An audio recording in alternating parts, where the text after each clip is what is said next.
So, Digital Marketing Radio episode 155, Affiliate Marketing in 2016. DigitalMarketingRadio.com. I'm David Bain, and this is Digital Marketing Radio, weekly interviews with online marketing gurus. Catch up with all the previous episodes at DigitalMarketingRadio.com. The big interview with David Bain. Today I'm joined by a man who's been involved with affiliate marketing for over 10 years now. He's run several enterprise affiliate programs and now runs Affiliate Mission, the fastest growing affiliate management startup in North Carolina. Welcome to DMR, Priest Willis. Thank you. Thank you, David. Happy to be here. Appreciate it. Well, thanks for joining me. Yeah, good to have you here. Well, you can find Priest over at affiliatemission.com. So, Priest, how did you get started in affiliate marketing?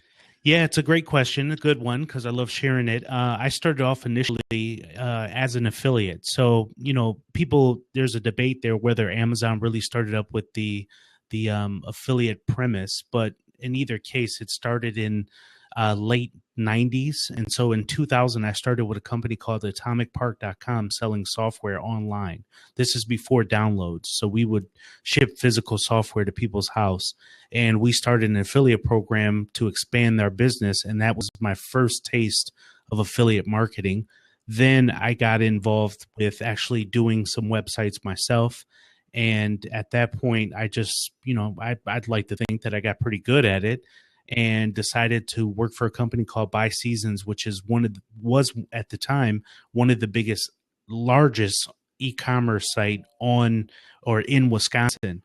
And so I ran their affiliate program for buycostumes.com, Celebrate Express, and then eventually Lenovo reached out to me and relocated me to Raleigh, North Carolina to manage all of their global program. So I've been in the affiliate space for a very long time. I've seen different iterations of the business, both as an affiliate and as an affiliate manager, which there is a difference, of course. And so it's been fun all along the way. That's an incredible length of time. It's almost 2 lifetimes in internet years and internet business years anyway. It really is. That's a great way to see it, because when you tell people that, it's not gold watch long. Typically if you're at a company for 20 years, you get a gold watch. But in the internet, it's a lifetime. So. It really is, yeah. I mean, I remember starting my first online business in the year 2000, so roughly the same time. And that's, over 16 years ago now. It's just phenomenal. But we've seen so many changes over that time.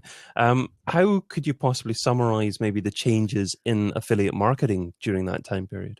Well, the first thing is, I think that, people have a lot of misconceptions about affiliate marketing. They think it's scammy or some MLM or ballroom hope, if you will. And it's none of that, actually.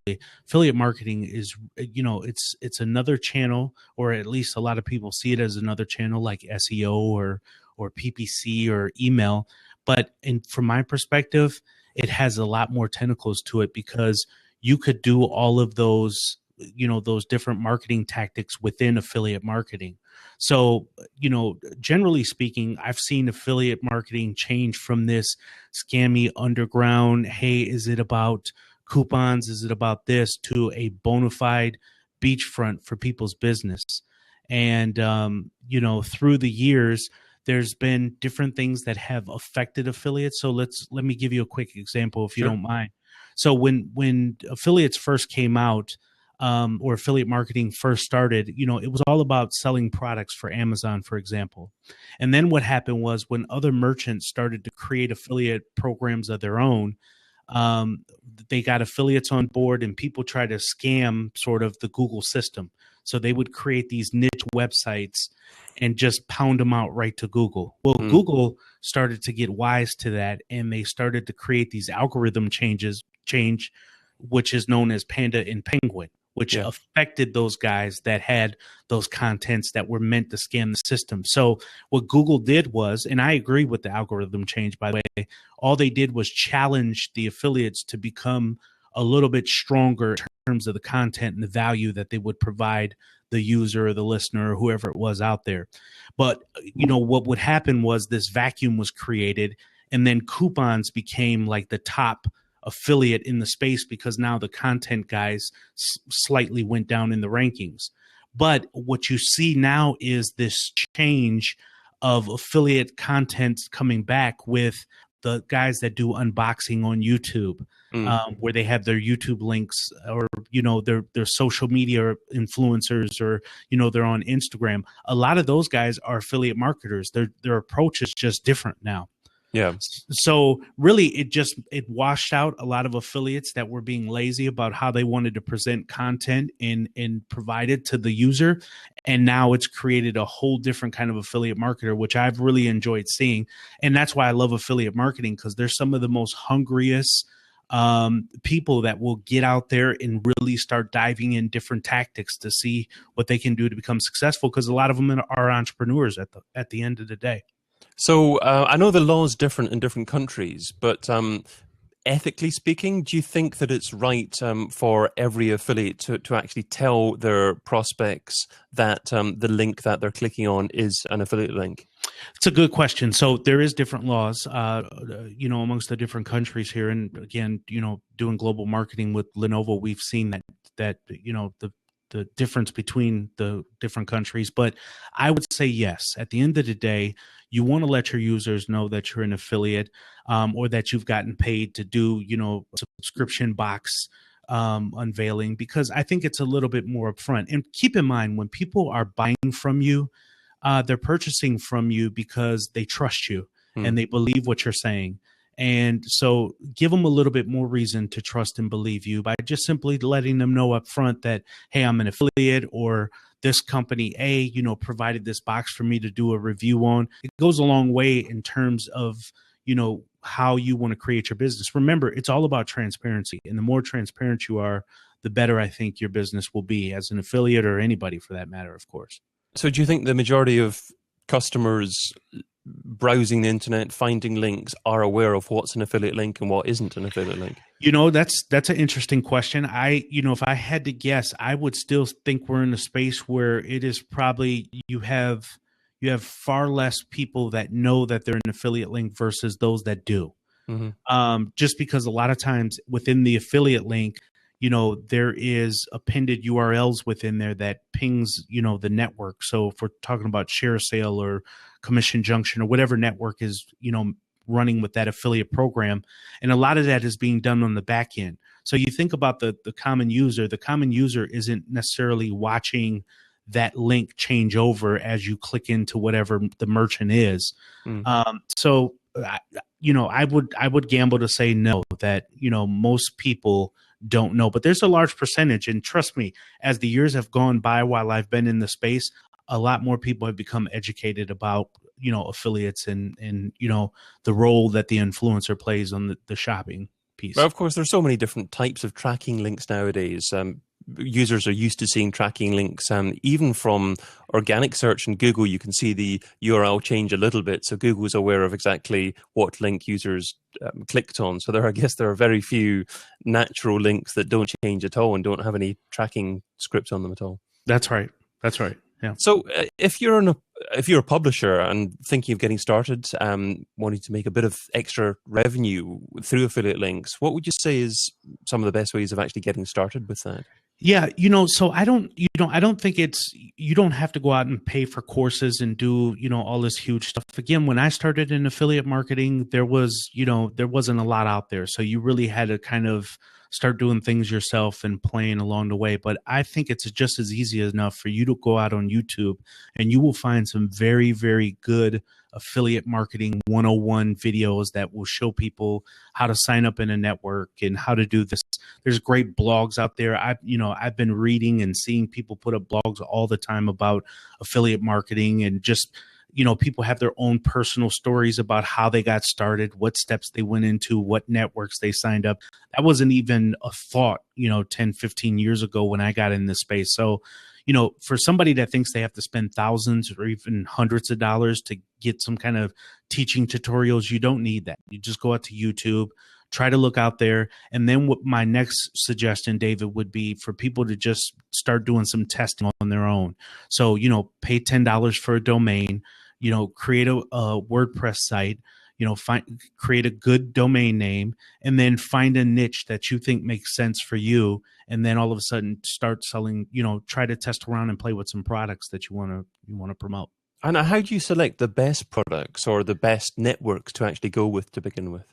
Yeah, you know what? So I could give you right now like three best products that are really hot in the space. So for example, some of the big things is like workout gear. There's subscription box companies like Wannable and Stitch Fix and all these companies that are really hot. So mommy bloggers are doing amazing right now in subscription box companies. But the reason why I don't go through a list with people to say, hey, these are the best things to go after is because a lot of people get excited and, it becomes another shiny thing in the internet space for them. And they sign up and then for whatever reason, they lose the excitement for it and they quit. So my suggestion to them would be not necessarily looking for what the hottest item is, but looking for the thing that you can speak most articulate to. Look for the thing that you think you can sell and that you don't mind continuing to work on, even if you don't see any fruits of your labor after 2 months or whatever the case is. So that's kind of the approach I take versus always trying to find the hot item. I could tell you what it is, but again, that won't do you any benefits if you're not comfortable with talking about computers or you're not comfortable with talking about subscription boxes. Yeah, sure. No, I think that's absolutely great advice. You need to be doing something that you're comfortable with for the semi-long term because it's not going to happen absolutely overnight, certainly not for someone starting up for the first time. So I'd like to explore things from the other perspective as well, and that is from the business perspective. If they're considering affiliates as a marketing channel into their business, they're perhaps doing all right with organic search, paid search, social media as well. Are there certain types of businesses that are a good fit for affiliate marketing and should definitely be considering affiliate marketing? Well, look, I think if you have an online business, and I may be a little bit too close to say this, but I think you should be having an affiliate marketing program, period. And the reason why is if you're selling a physical product to the masses, then I think that all you're doing with affiliate marketers is you have some extended, you're extending your affiliate marketing team of sorts. So there are people that you will never touch that, those folks will, and it'll give you an opportunity to be able to connect with them at a relatively low risk. So if I was in business and I was selling a widget of some kind, I would definitely start an affiliate program because again, it's a relatively low risk. Aside from my cost that I'm paying the network affiliate manager like myself, and then the percentage that you're going to pay the actual affiliate, I think it's the ROI on it is well worth it. And of course, there's networks that generally you have to pay a chunk of your profit to. My understanding is that it's generally about a third or something like that. Yeah. So there's some networks that will charge you 20% on a sale. So for example, Share Sale. I don't have any affiliation with them, but I'll just give this as an example so people can put this in perspective. So Share Sale will charge you a start fee. So you will pay, I think it's $550 to get started with them. And then you will pay 20% on each sale. So if you're doing the math here, if you're selling a product, your typical AOV on that product is, your average order value is $100. You're paying 20% to Share Sale, and then you're going to pay 10%. If that's what you're going to pay in commission, you could pay whatever you want. You're going to already pay 30% on that product. So you again, if you're starting up an affiliate program, you have to do some math on your back end to see if it makes sense for you. But I think it makes sense just on sheer volume, just on, again, penetration into the market. I think it'll get you out there faster, especially for a small business, than it would on something else. But there are other networks that won't charge that percentage because you're paying a much larger flat fee. So there's programs out there that have a SaaS model, software as a service, like Impact Radius. Again, no affiliation, nothing that I get from them. But they have a business where they're going to charge you anywhere from, $600 to $1,000 a month. But that's for unlimited sales. Doesn't matter what you're selling. So, but with a SaaS model, you're doing more of the work. Whereas, you take a Commission Junction network, they have account support that will help you and support you along the way. So there are different iterations, David, that you could do on the network side. So you will have to do your homework there a little bit. But that's what an affiliate manager there is for. Affiliate manager is to help you kind of swim through that network stuff, and then also find the affiliates that make sense for your products. And one of the other options, of course, available to you is to just use affiliate software, perhaps installed in your own server or somewhere else, and just maybe pay a few $100 fixed fee for that. But then if you do that, you're not going to have that network of affiliates already there, just actually finding out about you as soon as you launch on a network. So because of that, our network's generally the best place to go rather than actually use your own software. Yeah, I would always suggest that people go with the networks because, one, it does kind of open you up to the other affiliates that are within that network, and they're promoting other merchants. So you kind of just get that by osmosis in a lot of ways. But more importantly, a lot of times when you're a newer business and you are trying to start an affiliate program, and you put some software on there, that affiliate, that person that's promoting your product, they're not sure how they would get paid. They're not, because they don't really know you like that. So they need a third party that almost validates your business in a sense. So if you're on Commission Junction, what that affiliate typically thinks is, okay, this business must be safe. They're on Commission Junction. Whereas if you have a third party software, they don't know if you're going to pay me on one order and decide not to pay me on another.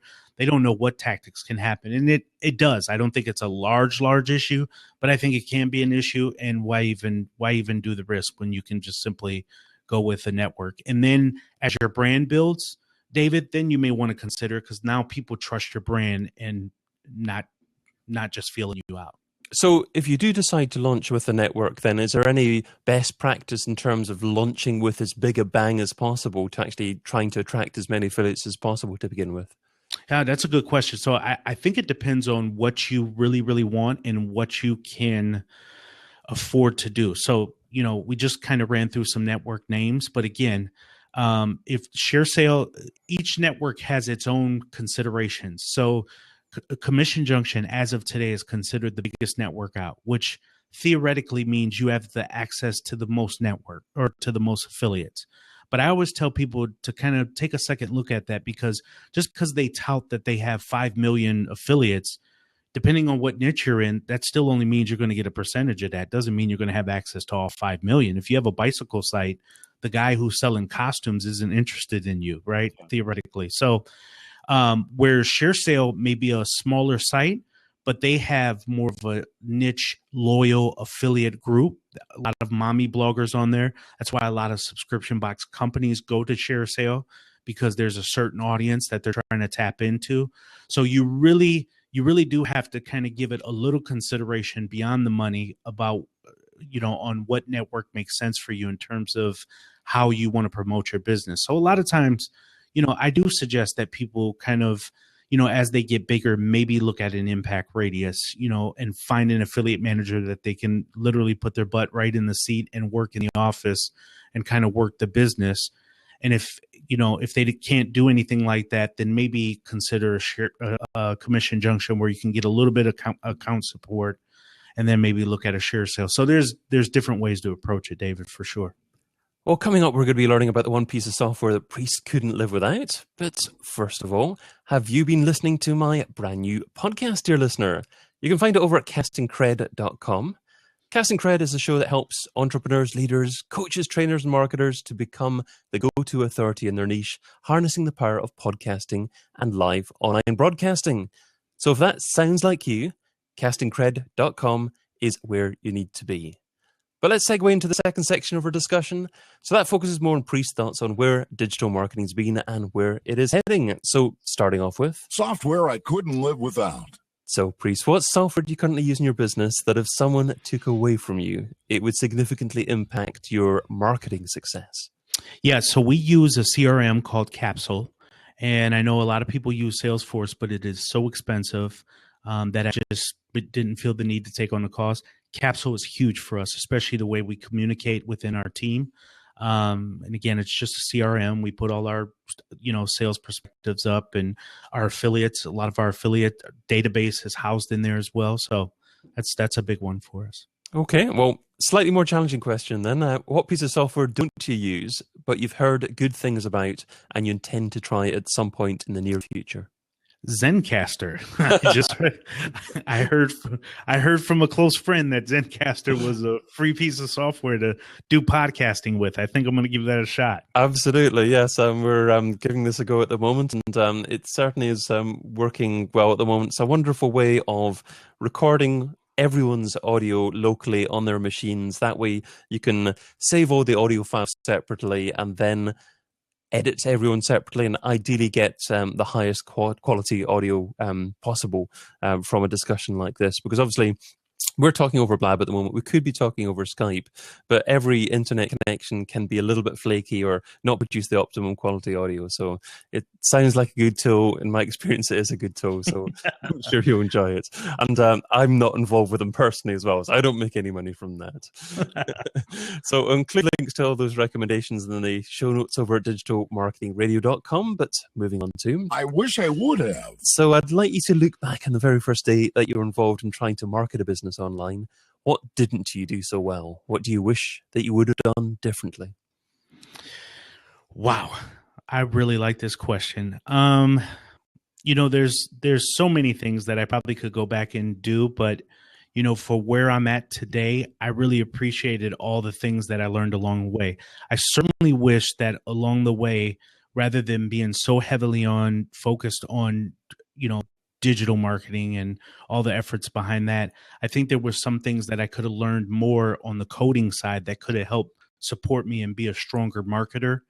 Because David, I'm a firm believer on, kind of learning other tactics around your digital marketing abilities. Mm-hmm. So I'd love to learn Photoshop. I'm pretty comfortable in Photoshop, but I think that supports what I do, especially when I want to rush some different projects out from a marketing side. So I think, if I would have learned a little bit more coding, I think it would have made me a little bit more, I wanted to be more round in terms of my marketing effort, if that makes sense. So I wish I would have dug more into that. It does. And I still can. It does, but it's sometimes a little bit dangerous as well, because you end up trying to do too many things yourself and not having enough time to focus on your core area of competence, I guess. True. And along the way, so that's why I said, I don't think I would have changed anything along my journey, because to your point right now, there was things that I would try along the way. So when I first started in business, I would do drop shipping. And, people, when they got a virus, because they went to a porn site, they got a virus and they're like, hey, you didn't fix my hard drive good. And I'm like, I did. You just got to stay off the porn sites. And so I decided I wanted to get out of that space. That's just not helping me. Yeah. And then you wanted to learn how to build websites, which brought me into HTML. So I learned how to build websites, and then that became too laborious. But then I learned, how are people making money on those websites? And that's what literally brought me into affiliate marketing. So I think finding out who you're not helps you find out who you are. And so that's kind of what I mean by, if I would have played a little bit more with coding and some other pieces, that may have helped. Yes, no, a great point. And as long as if you learn on the way, then there's nothing wrong with doing it wrong. But also, when we got started 16 years ago or so, there was no one there to actually teach us how to do it. It was learning by tripping and falling and then getting up again and trying something else. That's very true. Very true. Oh, let's move on to the this or that round. So this is the quick response round. 10 quick questions here and just 2 rules. Try not to think about the answer too much, and you're only allowed to say the word both on one occasion. Ready to go? I'm ready. Email or Twitter? Twitter. Audio or video? Audio. Affiliates or display advertising? Affiliates. Facebook or Google Plus? Facebook. Online press releases or one-on-one relations? One-on-one. Paid search or SEO? SEO. Email contact form or telephone number? Email contact form. Website or app? Website. Social subscriber or email subscriber? Email subscriber. And local marketing or global marketing? Global. That wasn't too tough at all. You know both. You did try and say affiliate for a couple of answers, but well, it's just ingrained in me. I can't help it. Yeah, absolutely. And it was very much definitively SEO. So SEO is still very important to you when it comes to building up content to actually attract new visitors to generate those affiliate sales then, yeah? Yeah, because I've seen a lot of people with paid just kind of throw money down a black hole. And I think, if you have the time, and you should, if you're trying to build the business, the best way to approach it from the ground up is kind of doing it from an organic perspective. And I think, whatever you're trying to do, if it's revenue based, once you get enough funds, you can then take some of that money and apply it to some of your paid efforts. But I think when you're first starting out as a business, to get yourself wrapped up, and don't get me wrong, I think paid has its benefits when you're coming out the gate and you're trying to make a splash right away. But I've seen so many people go down that hole and they live and die by it, meaning that when you stop paying or your bids aren't there, that ad goes down and that's it. And people's sales and their brand in a sense drops off. So I think you need to play the long game, and SEO helps you out with the long game, and ultimately you can use some of that to get stronger on the paid side. So if you can take time to do the SEO, build the content, build the visitors slowly, increase your conversion rates, and then once you get your conversion rate as high as possible, you think then you can perhaps afford to get Absolutely. traffic. Absolutely. I think that's the best approach. And that's, when I talk to small businesses, that's always what I tell them. Because, that's a really good question. And that's a question that is often asked from small business people. And again, the real approach is you asked if for that. So I would pick SEO, but I don't think there's nothing wrong in the outside world with doing a mix of both, but definitely trying to put your sights on a strong SEO plan. The $10,000 question. So if I was to give you $10,000 and you had to spend over the next few days on a single thing to grow your business, what would you spend it on, and how would you measure success? The hardest thing, David, to growing my business right now has been, and this is going to sound really weird, but it's been finding really, really strong people. So we have a staff, but we're growing so fast that we're always bringing new people on, and digital marketing is still relatively new to a lot of people. So you're still finding people that are inexperienced or getting out of college. So I would really take a lot of that money and send people to get a little deeper training and more specific training outside of college.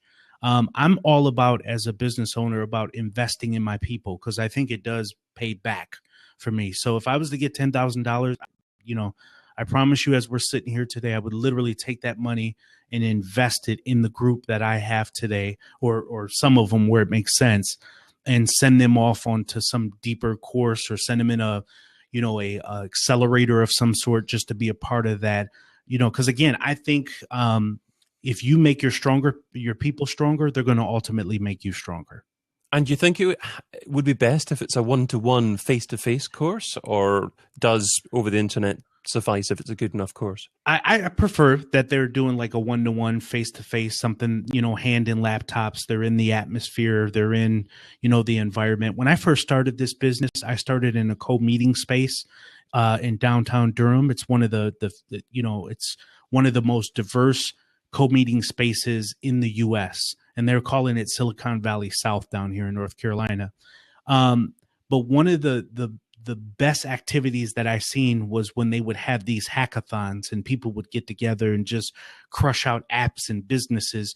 But I'm telling you, the capital, the money was in people actually connecting and building with one another. And there's still something in that I think, having these relationships are great, but I would love nothing more to sit next to you and just pick your brain and just talk with you, and you the same with me.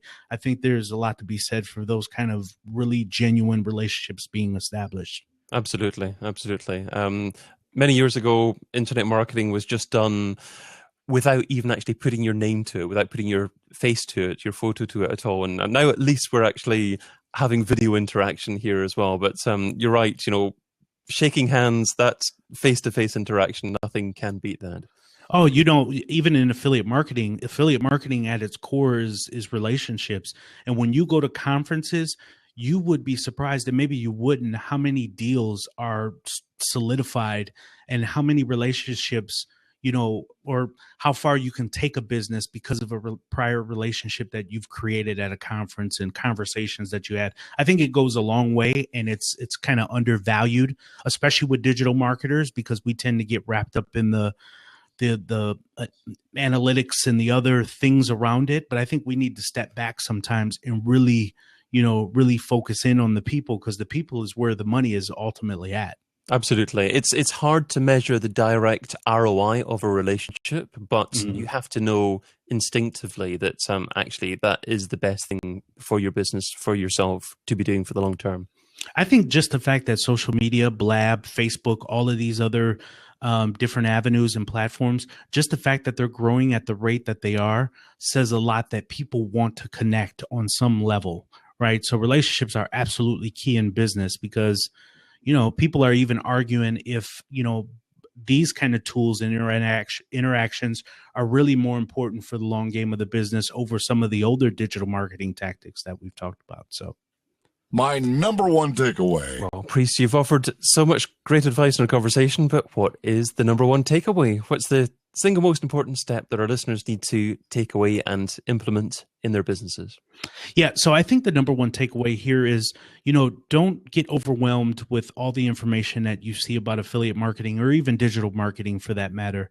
Find out and set a clear plan for what it is that you want to do. Find out the business that you want to create, and then don't analyze it till you paralyze yourself. Just go out and create something, right? Because we get caught up in a lot of times where we don't think the graphics are right on the website. Listen, if you go to I think it's Time Warp or some site that you can type in old URLs. I've put so much old crap out there because I was just testing and playing, and I have sites that I'm so embarrassed that if they wheeled a projector in and said, hey, this is how Priest first started, I'd be embarrassed. Again, I think the key for you is to know who you are, know what it is that you want to do, create create a plan, create a business, find a tactic. If you want to get in affiliate marketing, really dig in on that, and then just launch off and start doing stuff. And I promise you, organically, all these other digital marketing tactics, you'll get involved at some level, but don't force yourself to be what you're not.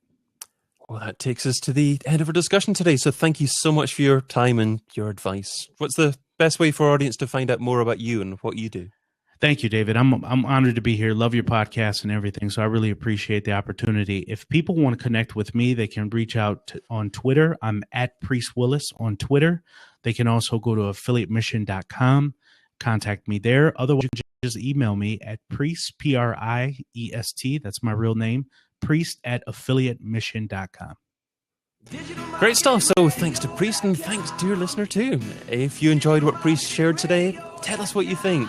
An iTunes review is always good, of course, and I might even read out your review in a future episode. And if Twitter's your thing, @David Bain is my handle. Maybe it's your thoughts on this episode, maybe you have thoughts on future episode topics, or perhaps you'd like to suggest a future guest. Whatever it is, it would be good to hear from you. But until we meet again, be fantabulous and do one thing that scares you. Adios, and thanks again, Priest. Great episode.